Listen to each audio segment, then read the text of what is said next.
I had a routine mammogram in a supermarket car park. I went with my sister.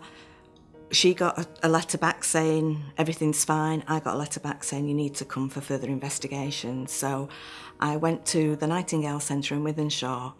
I had another mammogram, an ultrasound, followed by a biopsy. I went back on the Tuesday and I was devastated to be told I'd got breast cancer.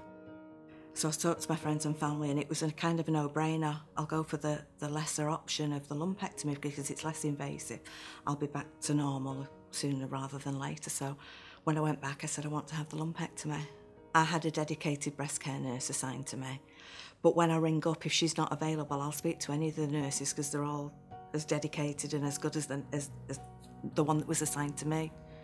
The treatment after surgery was just radiotherapy. 15 sessions and that's it, no booster sessions. And that was fine, that was great. It was meant there's another 5 days that I didn't have to go to the hospital because that was a drain. The side effects were unbearable. I just didn't feel me. I spoke to Macmillan and they said to probably change your medication. There are lots of other drugs on the market that I could take. Thankfully, I'm much better on it. There are still side effects that aren't very pleasant. I've still got the hot flushes and the joint pain, but they're nowhere near as severe as they were on the other medication. But I would have loved to have had a choice of that, to be told that the side effects on this one are more than that. But I wasn't given the choice of where to have my treatment. I wasn't given the choice of medication. It was just, you take this and see how you go on. I was never given a holistic needs assessment. I wish I had have done, because I now access acupuncture for the side effects I've got on the medication I'm taking. But I have to go all the way to the Christie for that. I would love it if I could go to a local hospital. And I think the idea of like 4 months after your treatment, you then have this meeting with your clinicians and they say, we can offer you this, we can offer you this and this. Your mind is more able to cope with that information, because at first you get so much leaflets and information. It's just way too much information because you're trying to deal with the fact that you've got cancer, how you're going to get through it, how you're going to survive it, how you're going to support your family financially, how you're going to pay your mortgage and your bills.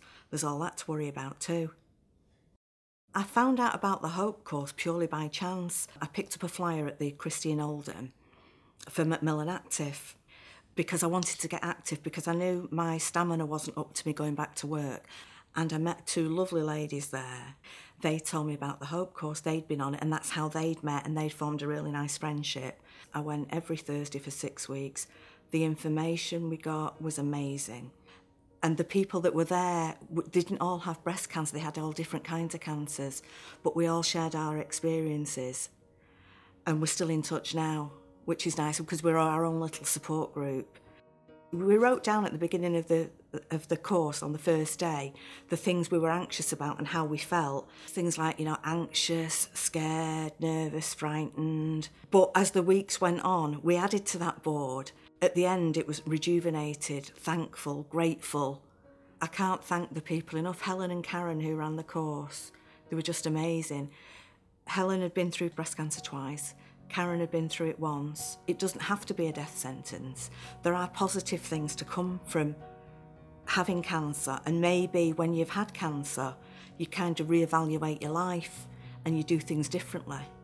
I want to get back to work, so I know the way to me getting back to work is to be active. But unfortunately, Macmillan Active is all on the south of Manchester. I got involved with MSIP. I'd received an email, a Talking Health bulletin, and it said breast cancer survivors wanted. So I emailed my little story. I said, I don't know what you're looking for, but if, I'd like to get involved. I had such a good experience of the support I had. I'd like to make sure that I could offer it to somebody else if I could. And if as a patient rep, you can have your opinion heard, then it's great. And if we can get things like Macmillan Active in the north, then if MSIP can help do that, or myself as a patient rep can do that, then that can only be good.